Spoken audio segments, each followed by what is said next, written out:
నమస్తే, నా పేరు హేమ. బులెటిన్ కన్నా ముందు హెడ్లైన్స్.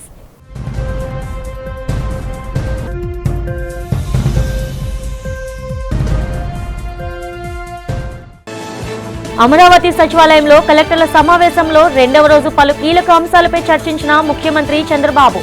జిల్లా కలెక్టర్లు జిల్లాల అభివృద్ధిలో ప్రణాళికబద్ధంగా ముందుకు సాగాలని పిలుపు.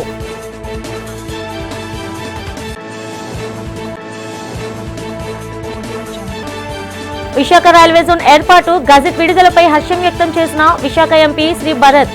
వచ్చే నెల 1 నుంచి అధికారిక కార్యకలాపాలు ప్రారంభమవుతాయని వెల్లడి.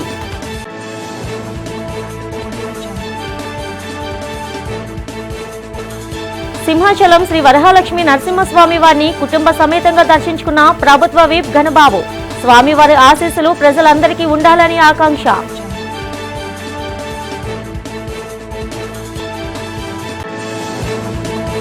శ్రీకాకుళంలో జిల్లా యంత్రాంగం నిర్వహిస్తున్న స్వాభిమాన్ కార్యక్రమం వివరాలను కలెక్టర్ల సమావేశంలో వెల్లడించిన జిల్లా కలెక్టర్ స్వప్నికల్ దినకర్. ఇటువంటి కార్యక్రమాలు అన్ని జిల్లాల్లో నిర్వహించాలని సూచించిన ముఖ్యమంత్రి చంద్రబాబు. అర్జీలు, ఫిర్యాదుల పరిష్కారంలో ఎలాంటి ఆలస్యం చూపొద్దని ముఖ్యమంత్రి చంద్రబాబు నాయుడు స్పష్టం చేశారు. కొందరు కలెక్టర్లు అర్జీలు తీసుకుని కారులోనే పడేస్తున్నారనే ఫిర్యాదులు వస్తున్నాయని, అలా జరగకూడదని సీఎం స్పష్టం చేశారు. అమరావతిలో శుక్రవారం 7వ జిల్లా కలెక్టర్ కాన్ఫరెన్స్ రెండో రోజున వివిధ అంశాలపై సమీక్షించారు. ఫైల్ క్లియరెన్స్, ప్రజా ఫిర్యాదుల పరిష్కారం, data lake, aware, WhatsApp governance వంటి అంశాలపై చర్చించారు. ఈ సందర్భంగా ముఖ్యమంత్రి మాట్లాడుతూ ఈ ఫైల్ క్లియరెన్స్ రోజుల వ్యవధి నుంచి గంటల వ్యవధిలోకి రావడం మంచి పరిణామమన్నారు. ఈ ఫైల్ క్లియరెన్స్లో వేగంగా ఉన్న మంత్రులు, కలెక్టర్లు, ఎస్పీలు, సెక్రటరీలకు సీఎం అభినందనలు తెలిపారు. పెద్ద మొత్తంలో ఫైల్ వచ్చిన సరాసరి 10 గంటల వ్యవధిలో ఫైళ్లను డిస్పోజ్ చేసిన సిఎస్ సాయి ప్రసాద్ను అభినందిస్తున్నారు. ఫైల్ క్లియరెన్స్ వెనుకబడిన పలువురు కలెక్టర్లు, ఎస్పీలు, జాయింట్ కలెక్టర్లు వేగం పెంచాలని సూచించారు. గత 3 నెలలతో పోల్చుకుంటే రాష్ట్ర వ్యాప్తంగా ఫైల్ క్లియరెన్స్ సమయం 10 రోజుల నుంచి 2 రోజులకు తగ్గిందని, ఫైళ్లను త్వరగా క్లియర్ చేస్తే ప్రభుత్వ సేవలు మరింత త్వరగా అందుతాయన్నారు. శ్రీకాకుళం జిల్లాలో దివ్యాంగులు, ట్రాన్స్జెండర్లు మరియు వృద్ధుల సమస్యల పరిష్కారం కోసం అమలు చేస్తున్న స్వాభిమాన్ కార్యక్రమం ప్రస్తుతం రాష్ట్రానికి ఆదర్శంగా నిలుస్తుందని శ్రీకాకుళం జిల్లా కలెక్టర్ స్వప్నిల్ దినకర్ పుణ్కర్ కలెక్టర్ సమావేశంలో వెల్లడించారు. అమరావతి వేదికగా జరుగుతున్న 7వ జిల్లా కలెక్టర్ల సమావేశంలో ఆయన పాల్గొని పలు అంశాలు ముఖ్యమంత్రి దృష్టికి తెచ్చారు.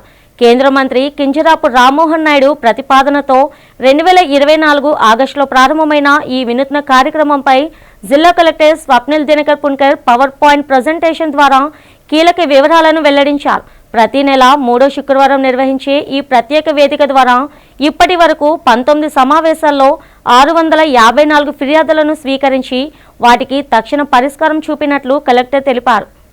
ముఖ్యంగా సదరం ధృవీకరణ పత్రాల జారీ, బ్యాటరీ వాహనాల పంపిణీతో పాటు దివ్యాంగుల సాధికారతకు పెద్దపీట వేస్తూ నిర్వహించిన జాబ్ మేళాల ద్వారా 153 మందికి ప్రముఖ సంస్థల్లో ఉద్యోగ అవకాశాలు కల్పించడం విశేషంగా నిలిచాయన్నారు.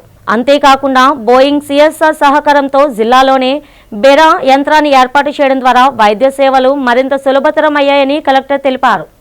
August 2024 sir one program by Ministry of Social Justice and Empowerment, Government of India నుంచి ఎయిడ్స్ అండ్ అప్లయన్సెస్ కోసం శ్రీకాకుళం డిస్ట్రిక్ట్ లో పెట్టడం జరిగింది సార్.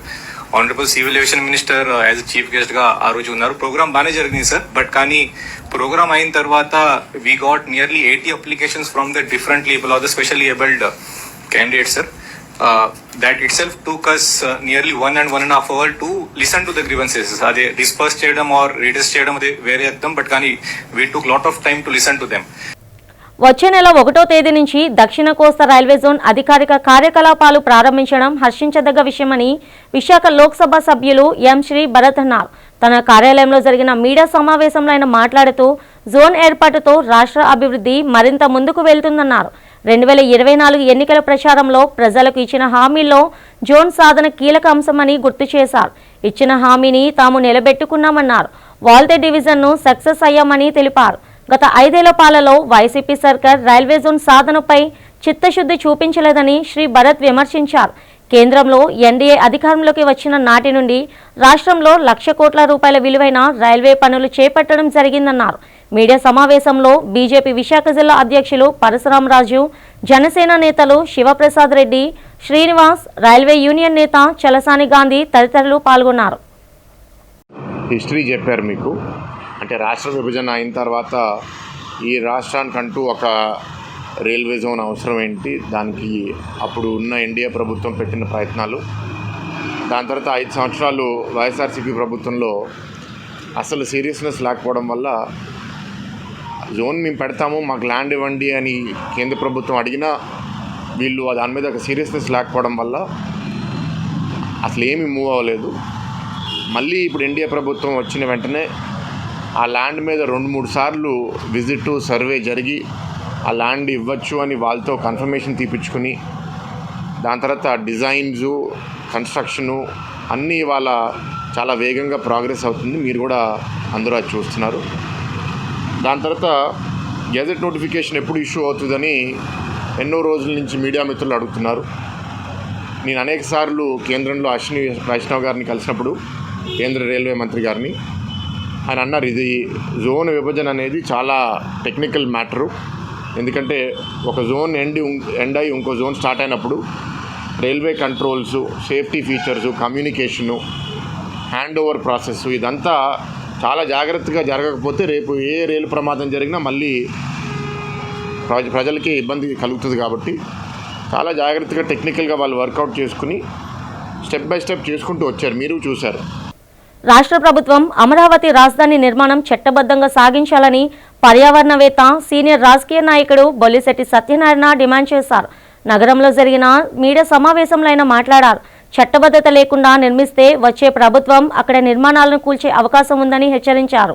ఎన్జీటీ కోర్టు ఆదేశాలు అనుసరిస్తూ అమరావతి రాజధానిగా నిర్మాణం సాగించాలని సీఎం చంద్రబాబుకు సూచించారు. రాజకీయ పార్టీల నేతలందరూ ప్రజాదరణ దోపిడీదారులుగా మారారని ఆరోపించారు. ఎన్నికల్లో కోట్లాది రూపాయలు వెచ్చించి ప్రజాప్రతినిధులుగా గెలిచిన తర్వాత ప్రజాధనాన్ని దోచుకుంటున్నారని మండిపడ్డారు. రాజకీయాల్లోకి వస్తే డబ్బు దండిగా సంపాదించవచ్చని భావన అందరిలో ఏర్పడిందని బొల్లిశెట్టి సత్యనారాయణ వాపోయారు. చిత్తశుద్ధితో ప్రజలకు సేవ చేయాల్సిన ప్రజాప్రతినిధులు దోచుకుంటూ దేశ ఉనికిని ప్రమాద పరిస్థితిలోకి నెట్టివేస్తున్నారని ఆవేదన వ్యక్తం చేశారు. మనకి సర్వసమ్మతితో అమరావతి మనం అక్కడే నిర్ణయించుకున్నాం, అక్కడే కడుతున్నాం, దానికి అందరం మద్దతు పలికాం, నేను కూడా పలికాను. అయితే దానికి ఒక కండిషన్ ఉంది. ఒక కండిషన్ ఏంటంటే ఎన్విరాన్మెంట్ క్లియరెన్స్ 9 ఎన్విరాన్మెంట్ క్లియరెన్స్ ఎప్పుడు ఇచ్చారంటే అక్టోబర్ 2017 ఇచ్చారు. 2015 సారీ 9/10/2015 పర్యావరణ అనుమతి ఇచ్చారు. ఆ పర్యావరణ అనుమతి ఇవ్వడానికి హైదరాబాద్ స్థాయి పర్యావరణ అనుమతి తీసుకోకూడదు, కేంద్ర స్థాయి తీసుకోవాలి. కానీ బలవంతంగా తీసుకున్నారు. సరే, దాని తర్వాత దాని మీద నేను కోర్టుకు వెళ్ళడం జరిగింది. నాతో పాటు చాలామంది ఈఎస్ శర్మ గారు ఇటువంటి చాలామంది కోర్టుకు వెళ్ళారు. వెళ్ళిన తర్వాత కోర్టు అద్భుతమైన జడ్జిమెంట్ ఇచ్చింది. ఆ జడ్జిమెంట్ కాపీ కూడా మీకు తెలుగు కాపీ మీ అందరికి ఇస్తాను. అప్పుడు ఏంటంటే కోర్టుకు వెళ్ళారు, నిలుపుదల చేద్దాం అనుకున్నారు, మేము గెలిచేసామని చెప్పి చంద్రబాబు నాయుడు గారు చాలా గట్టిగా బాజాలు కొట్టారు. సింహాచలం శ్రీ వరహాలక్ష్మి నరసింహస్వామి వారిని ఆంధ్రప్రదేశ్ ప్రభుత్వ విప్ పశ్చిమ నియోజకవర్గం శాసనసభ్యులు గణబాబు శుక్రవారం తన కుటుంబ సభ్యులతో కలిసి సందర్శించారు. సింహగిరిపై కొలివున్న స్వామివారిని వారు అత్యంత భక్తి శ్రద్ధలతో దర్శించుకున్నారు. అంతకుముందు ఆలయానికి చేరుకున్న వారికి దేవస్థానం అధికారులు సంప్రదాయ మర్యాదలతో ఘనంగా స్వాగతం పలికారు. ముందుగా ఆలయ ప్రాంగణంలోని కప్ప స్తంభాన్ని ఆలింగనం చేసుకున్న గణబాబు అనంతరం స్వామివారిని దర్శించుకొని ప్రత్యేక పూజలు నిర్వహించారు. దర్శనానంతరం ఆలయ వేద పండితులు వారికి వేద ఆశీర్వచనాలు అందించగా పర్యవేక్షణ అధికారులు స్వామివారి పటం మరియు ప్రసాదాలను అందజేశారు. ఈ కార్యక్రమంలో ఆలయ ఈవో పిల్ల శ్రీనివాసరావు, ప్రోటోకాల్ అధికారి కె వెంకటేశ్వరరావు, బి సత్య శ్రీనివాస్ తదితరులు పాల్గొని దర్శన ఏర్పాట్లను పర్యవేక్షించారు.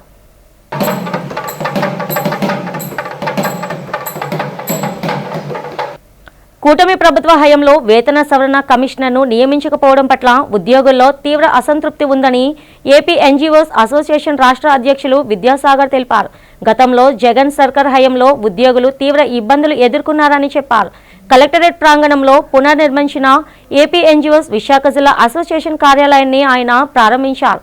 ఈ సందర్భంగా విద్యాసాగర్ మాట్లాడుతూ జగన్ సర్కార్ ఉద్యోగుల హెచ్ఆర్ను తగ్గించిందన్నారు. బకాయిలను చెల్లించకుండా ఉద్యోగులతో వైసీపీ ప్రభుత్వం ఆటలాడుకుంటుందని మండిపడ్డారు. పదవి విరమణ చేసిన ఉద్యోగులు బకాయిలు కూటమి ప్రభుత్వం చెల్లించడం పట్ల హర్షం వ్యక్తం చేశారు. అదేవిధంగా వైసీపీ సర్కార్ హయాంలో ఉద్యోగులపై పెట్టిన కేసులను సీఎం చంద్రబాబు తీసుకుని తొలగించారని చెప్పారు. ఉద్యోగుల ప్రమోషన్ 2023 నుంచి వేతన సవరణ అమలుకు కూటమి ప్రభుత్వం చర్యలు తీసుకోవాలని డిమాండ్ చేశారు. సరెండర్ లీవ్ బకాయిలు చెల్లించాలని రాష్ట్ర ప్రభుత్వాన్ని విద్యాసాగర్ కోరారు. ఈ మీడియా సమావేశంలో ఏపీ ఎన్జీఓస్ అసోసియేషన్ విశాఖ జిల్లా అధ్యక్షులు ఈశ్వర్రావుతో పాటు పలువురు నాయకులు పాల్గొన్నారు.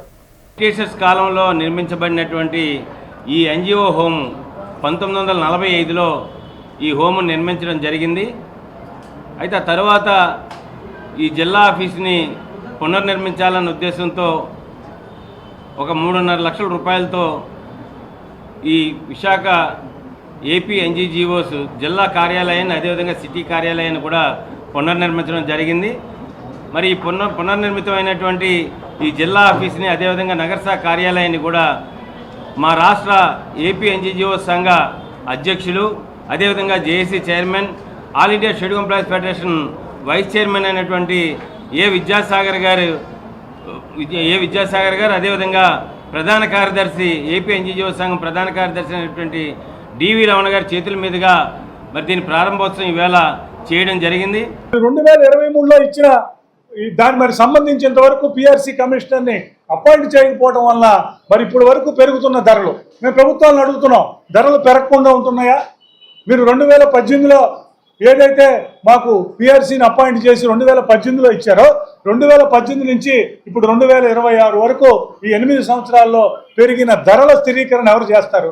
దానికి సంబంధించిన సవరణ ఉద్యోగులకు ఎవరు ఇస్తారు? దానికి సంబంధించిన డిఎలన్నింటినీ మెర్జ్ చేయాల్సిన పరిస్థితి ఉంది. విశాఖపట్నం జిల్లాల కేంద్రంగా ఎన్నో సంఘంలో ఉన్నటువంటి నిర్ణయాత్మకమైనటువంటి డెసిషన్ తీసుకున్నటువంటి ప్రదేశంలో ఇవాళ రెనోవేషన్ జరగడం, ఆ కార్యక్రమానికి అధ్యక్ష ప్రధాన కార్యదర్శిగా మేము రావడం చాలా ఆనందపడుతున్నాయి. ఈరోజు ఉన్నటువంటి వ్యవస్థలో అధ్యక్షుల వారు చెప్పినట్టు మిగతా ఏదైతే కాంట్రాక్ట్ వ్యవస్థ అయినా అవుట్సోర్సింగ్ వ్యవస్థ అయినా కాంట్రాక్ట్ ఎంప్లాయీస్ రెగ్యులరైజ్ చేయాలని చెప్పేసి మొత్తం డిమాండ్స్లో లాస్ట్ ఆయన అధ్యక్షుడు అయిన తర్వాత మొట్టమొదట చీఫ్ సెక్రటరీ దగ్గరికి వెళ్ళిన సందర్భంలో కూడా ప్రభుత్వ భూముల ఆక్రమణలపై ఎమ్మెల్యే పంచకర్ల రమేష్ బాబు ఆగ్రహం వ్యక్తం చేశారు. ఈ సందర్భంగా పెందుర్తి నియోజకవర్గం చీమలపల్లి, శేషాద్రినగర్, ఉగాది లక్ష్మీనగర్ ప్రాంతాలలో ఎమ్మెల్యే పంచకర్ల రమేష్ బాబు శుక్రవారం మార్నింగ్ వాక్ విత్ పబ్లిక్ కార్యక్రమం నిర్వహించారు. ఉదయాన్నే స్థానిక వీధుల్లో పర్యటించిన ఆయన ప్రజా సమస్యలను అడిగి తెలుసుకున్నారు.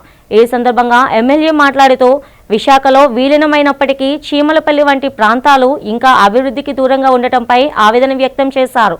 గత 2 ఏళ్లలో 450 కోట్లతో అభివృద్ధి పనులు చేపట్టినట్టు, మిగిలిన పనుల కోసం ముఖ్యమంత్రి చంద్రబాబు నాయుడు నిధులు మంజూరు చేసేందుకు సానుకూలంగా స్పందించారని తెలిపారు. నియోజకవర్గంలో ప్రభుత్వ భూములు, చెరువులు, గడ్డెల ఆక్రమణలపై ఎమ్మెల్యే తీవ్రంగా స్పందించారు.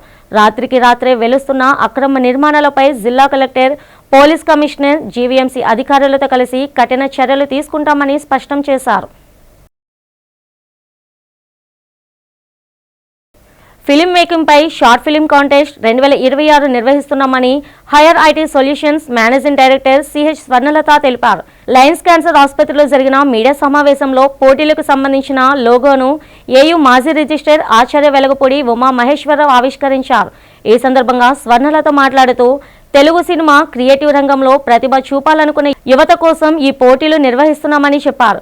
పల్లె జీవన విధానం, సంప్రదాయాలు, సంస్కృతి, అందాన్ని ప్రతిబింబించే సృజనాత్మక కథలను కథ అంశంగా తీసుకోవాలన్నారు. గరిష్టంగా 3 నిమిషాల వ్యవధిలో ఉండి తెలుగు భాషలోనే ఉండాలన్నారు. పోటీలో పాల్గొనగోరేవారు ఈ నెల 27లోగా 1000 రూపాయలు ఎంట్రీ ఫీ చెల్లించి నమోదు చేసుకోవాలన్నారు. కథనం, దర్శకత్వం, నటనం, సాంకేతిక నైపుణ్యాల ఆధారంగా విజేతలను ఎంపిక చేస్తామన్నారు. ఉత్తమ దర్శకుడు, నటుడు, నటి, స్క్రీన్ ప్లే ఎడిటింగ్ అవార్డులు అందజేస్తామన్నారు. భవిష్యత్తులో సినిమాల్లోని వెబ్ సిరీస్లలో అవకాశాలు కల్పిస్తామని తెలిపారు. మీడియా సమావేశంలో ఎం శ్రీనివాస్, ఫణీంద్ర, అరుణ్ కుమార్, దంతేశ్వర్ తదితరులు పాల్గొన్నారు. ఈ షార్ట్ మూవీస్ కంటెస్ట్ అనేది మేము తీసుకోవడం ఏంటి అంటే పల్లెటూరు వాతావరణానికి టాలెంటెడ్ యువత చాలామంది ఉన్నారు. వాళ్ళని రీల్స్లో కానీ లేకపోతే వాళ్ళు వచ్చి యాక్టింగ్ చేస్తామనడం కానీ ఇవన్నీ మేము రెగ్యులర్గా చూస్తూ ఉంటాం. కాబట్టి ఆ యువత అందరికీ కూడాను ఒక ప్లాట్ఫామ్ అనేది విశాఖపట్నంలో సరైనది లేదు. ఆ సరైన ప్లాట్ఫామ్ లేకపోవడంతో ఆ ప్లాట్ఫామ్ని హైరైటీ సంస్థ ద్వారా టాలెంట్ వేవ్ స్టూడియోస్ 2026 అనేది మేము నిర్వహిస్తున్నాము. ఇది ఎవ్రీ ఇయర్ హైరైటీ యానివర్సరీ డే రోజు ప్రతి సంవత్సరం కూడా ఇలాంటి టాలెంట్ టెస్ట్ అనేది మేము కండక్ట్ చేస్తూ ఉంటాము. దీని ద్వారా మేము తెలియజేస్తున్నాం. అలానే ఎవరైతే వాళ్ళ మూవీస్ అంటే టాలెంటెడ్ యువత వాళ్ళలో ఫోటో రంగంలో కాదు, దర్శకత్వంలో కాదు, లేదా మ్యూజిక్లో కాదు, వాళ్ళు ఒక షార్ట్ మూవీని ఎలా క్రియేటివ్ చేస్తున్నారు అనేది వాళ్ళ క్రియేటివిటీని బయటకు తేటానికి మాత్రమే మీ కాంటెస్ట్ అనేది నిర్వహించడం ఫస్ట్ సంవత్సరం అండి. ఇది నెక్స్ట్ ఇయర్ నుంచి ప్రతి సంవత్సరం ఇందు మూలంగా మీడియా మిత్రుల ద్వారా మేము తెలియజేస్తున్నాము. ప్రతి సంవత్సరం జరుగుతుంది ఇది. దీనికి ఎవరైతే ఈ 5 minutes కాంటెస్ట్ ఉంటుందో మా ఫోన్ నెంబర్ అనేది ఇవ్వడం జరుగుతుంది. అలానే జీమెయిల్ అనేది ఉంటుందండి, talentwavesstudios@gmail.comకి. వాళ్ళు గూగుల్ డ్రైవ్ లింక్ ద్వారా కూడా పంపించాల్సి వస్తుంది. గత 5 ఏళ్లుగా డిజిటల్ రంగంలో ఉంది.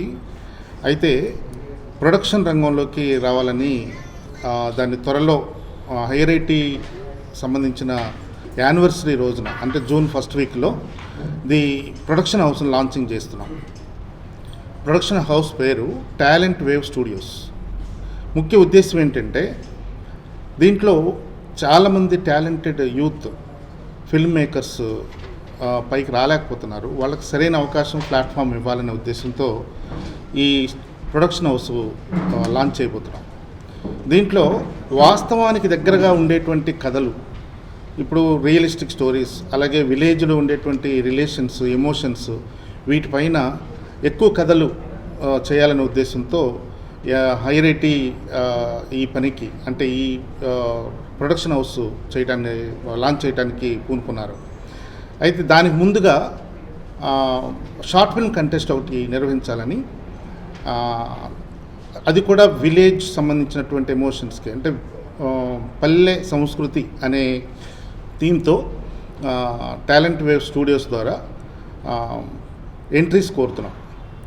లాస్ట్ డేట్ 27 మే నెల, ఈ నెల 27వ తారీఖు.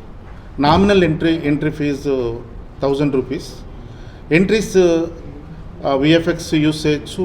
అలాగే అంటే ఏఐ ద్వారా చేసినటువంటివి తీసుకోదలుచుకోవట్లేదు. ముఖ్యంగా విలేజ్ ఎమోషన్స్, విలేజ్ సంబంధించినటువంటి కల్చర్ని, రిలేషన్స్ని చూపించాలనే ఉద్దేశంతో, అంటే చాలామంది యంగ్ జనరేషన్స్ అందరూ కూడా ఎక్కడ సిటీ వైజ్ చేస్తున్నారు కానీ స్టోరీస్ విలేజ్ ఎక్కువ చేయట్లేదు. కాబట్టి వాళ్ళ టాలెంట్ తెలియటం కోసం ఆ కాన్సెప్ట్, ఆ థీమ్ తీసుకున్నాం అన్నమాట. అది లాస్ట్ డేట్ 27th. దీనికి జ్యూరీ కూడా చాలా సీనియర్ అయినటువంటి డిఓపి, డైరెక్టరు, రైటరు, అలాగే మ్యూజిక్ డైరెక్టరు వాళ్ళు జ్యూరీ మెంబర్స్గా ఉంటారు. ప్రైజెస్ అన్నీ కూడా హైరైటీ యానివర్సరీ రోజున ప్రజెంట్ చేస్తాము. అలాగే టాప్ 10 ఎవరైతే ఎంట్రీస్ ఉన్నాయో వాళ్ళకి హైరైటీ సంస్థ లాంచ్ చేయబోతున్నటువంటి టాలెంట్ వేవ్ స్టూడియోస్ ద్వారా అవకాశాలు ఇవ్వడం జరుగుతుంది.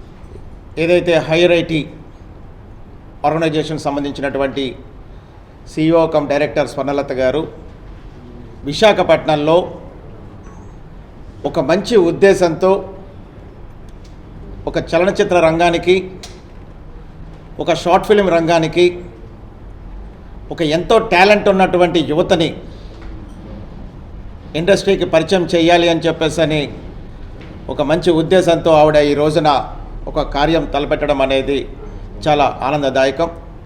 దానిలో భాగంగా వివిధ ఆర్గనైజేషన్ సంబంధించినటువంటి పెద్దలు అందరినీ కూడా ఆవిడ కొలాబరేట్ చేసుకుంటూ లైన్స్ రెస్పెక్టెడ్ సార్ ఉమామేశ్వరరావు గారు కానీ, అదేవిధంగా రెస్పెక్టెడ్ బ్రైట్నెట్స్ ఎవరైతే ఉన్నారో వీళ్ళందరినీ కూడా ఆవిడ ఈ రోజున ఈ యొక్క చలనచిత్ర రంగానికి, షార్ట్ ఫిల్మ్ రంగానికి, యువతకి సంబంధించినటువంటి టాలెంట్ని బయటికి తీసుకొచ్చే విధంగా ఇంత చక్కటి కార్యక్రమాన్ని ఆవిడ తలపెట్టడం అందరం కూడా చాలా ఆనందదాయకంగా ఉంది. ఎందుకంటే మనం చూసినట్టయితే ఈ రోజున ఇండస్ట్రీలో ముఖ్యంగా ఎంతోమంది టాలెంటెడ్ పీపుల్, ముఖ్యంగా ఉత్తరాంధ్ర నుంచి వెళ్ళినటువంటి వాళ్ళే ఎక్కువ మంది ఉంటారు. గతంలో కానీ ఇప్పుడున్నటువంటి పరిస్థితుల్లో కానీ అన్ని రంగాల్లో డైరెక్టర్స్ దగ్గర నుంచి, టెక్నికల్స్ దగ్గర నుంచి, క్రియేటివిటీస్ దగ్గర నుంచి, విఎఫ్ఎక్స్ దగ్గర నుంచి ఎంతోమంది ఈ రోజున ఇండస్ట్రీకి పరిచయం చేసినటువంటి ఈ యొక్క మన విశాఖ నగరానికి సంబంధించినటువంటి యొక్క ఎంతోమంది యువత టాలెంటెడ్ పీపుల్ని అది కేవలం కొంత స్థాయి వరకే వెళ్ళి ఆగిపోవడం, వాళ్ళు సరైనటువంటి రీతిలో వాళ్ళకి సపోర్ట్ లేకపోవడం, ఇప్పుడున్నటువంటి కాంపిటేటివ్ చలనచిత్ర రంగం ఏదైతే ఉందో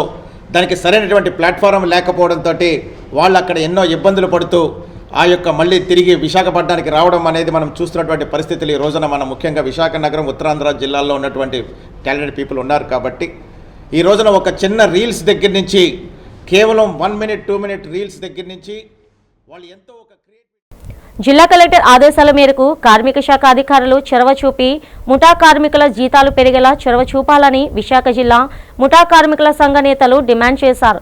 సంఘం ఆధ్వర్యంలో ముఠా కార్మికులు లేబర్ శాఖ కార్యాలయం ఎదుట ఆందోళన నిర్వహించే తమ నిరసన తెలిపారు. ఈ సందర్భంగా సంఘ నేతలు మాట్లాడుతూ జిల్లా కలెక్టర్కు ముఠా కార్మికుల కూలీల పెంపుపై పీజీఆర్సీలో వినతి పత్రం ఇచ్చామని చెప్పారు.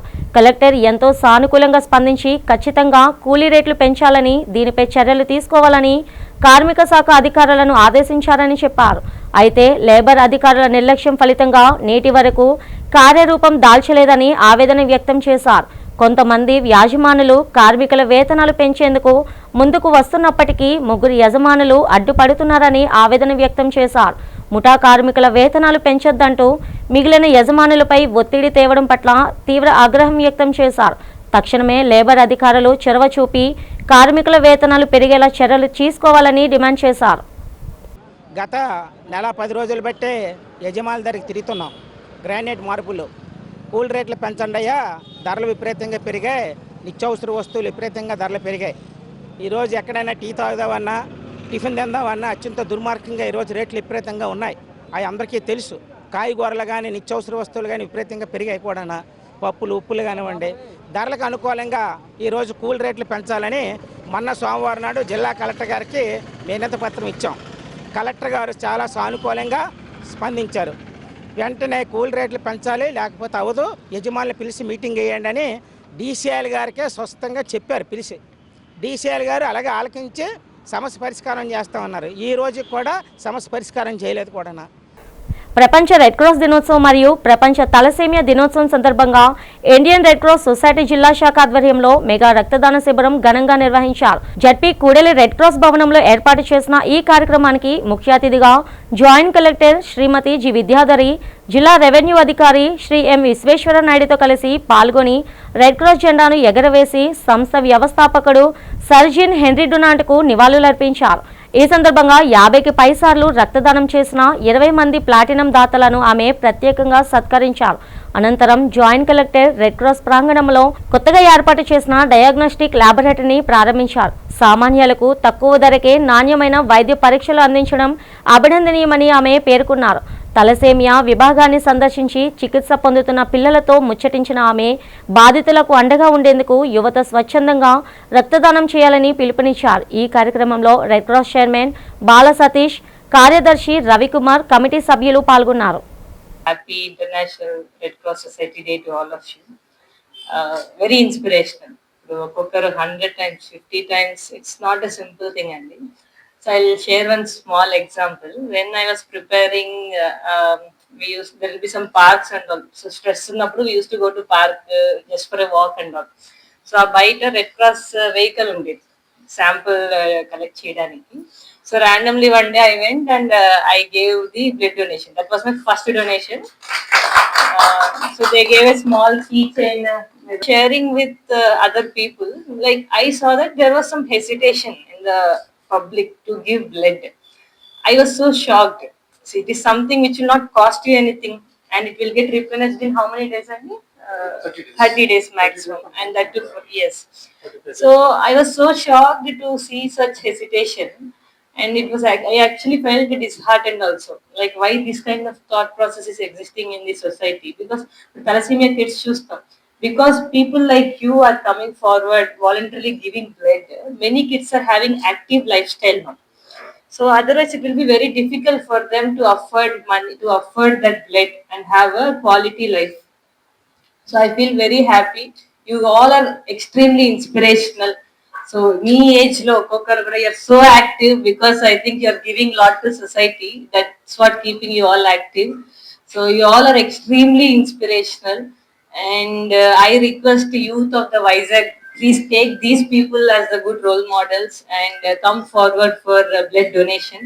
యూత్ అందరూ కూడా వైజాగ్ లో ఉన్న వాళ్ళు, కాలేజ్ స్టూడెంట్స్ అవ్వచ్చు, whoever has crossed the designated age, so please come forward and do donation so that actual గా అవసరం ఉన్న వాళ్ళకి, క్రైసిస్ లో ఉన్న వాళ్ళకి, కాన్ఫ్లిక్ట్ లో ఉన్న వాళ్ళకి, and especially kids కి it helps a lot.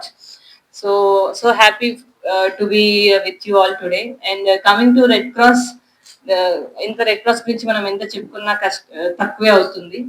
So we know war is going on, unfortunately, and conflicts have happened in our country also earlier. Our time lo district administration, state government machinery, central government machinery, all will be restricted because there are so many fronts where government has to work. Medical is one area we cannot undermine. We cannot afford to give less importance to medical area. So our area lo, even though when our resources are restricted, societies like Red Cross are doing tremendous job. ఆదాయవంతంగా Kondapolam వ్యవసాయం చేయడం ఆనందంగా ఉందని green climate team NGO వ్యవస్థాపక కార్యదర్శి JV రత్నం అన్నారు. శుక్రవారం ఉదయం అనకాపల్లి జిల్లా దేవరాపల్లి మండలం తామరాబు గ్రామంలో సనపల జగదీష్, విష్ణుప్రియ దంపతులకు చెందిన సమతుల్య అడవి వ్యవసాయాన్ని సందర్శించారు. ఈ సందర్భంగా మాట్లాడుతూ ప్రకృతి ఆధారంగా కొండల్లో నుండి వస్తున్న జల వనరులను భూగర్భంలోనికి ఇంకే విధంగా చేస్తూ అడవిని ఏమాత్రం తొలగించకుండా పంటలు పండించడం ఇక్కడ విశేషంగా నిలుస్తుందన్నారు. ఇది ప్రతి ఒక్కరిని ఆకర్షించే, స్పందింపజేసే అంశమన్నారు.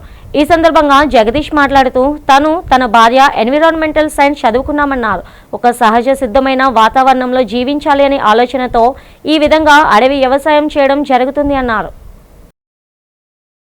ఒక అద్భుతంగా ఈ అనకాపల్లి జిల్లాలో దేవరాపల్లిలో మన జగదీష్ చూస్తున్నాం.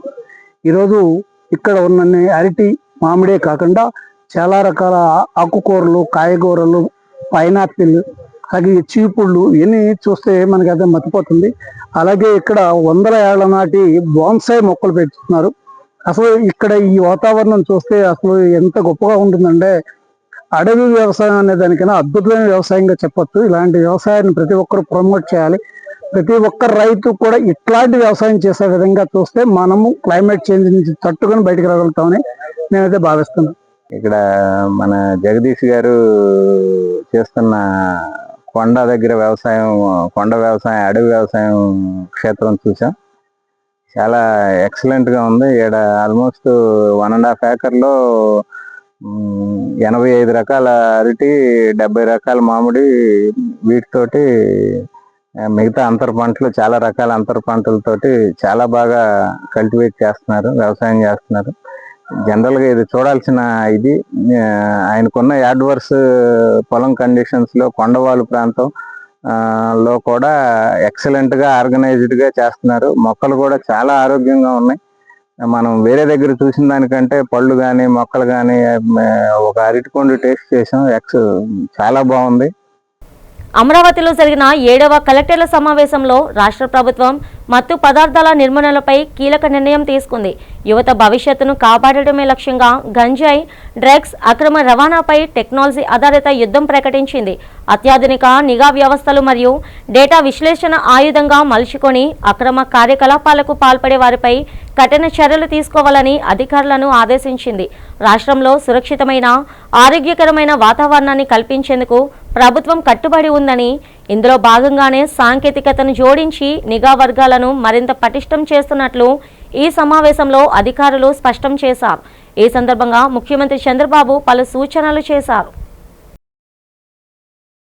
బులెటిన్ ముగిస్తుండగా హెడ్లైన్స్ మరోసారి.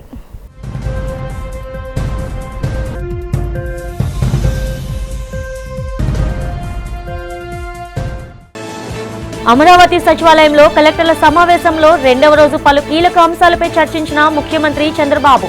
జిల్లా కలెక్టర్లు జిల్లాల అభివృద్ధిలో ప్రణాళికబద్ధంగా ముందుకు సాగాలని పిలుపు.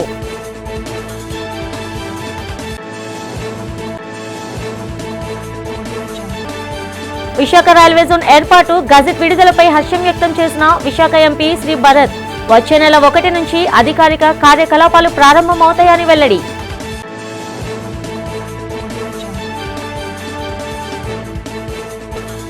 సింహాచలం శ్రీ వరహాలక్ష్మి నరసింహస్వామి వారిని కుటుంబ సమేతంగా దర్శించుకున్న ప్రభుత్వ విప్ ఘనబాబు. స్వామివారి ఆశీస్సులు ప్రజలందరికీ ఉండాలని ఆకాంక్ష.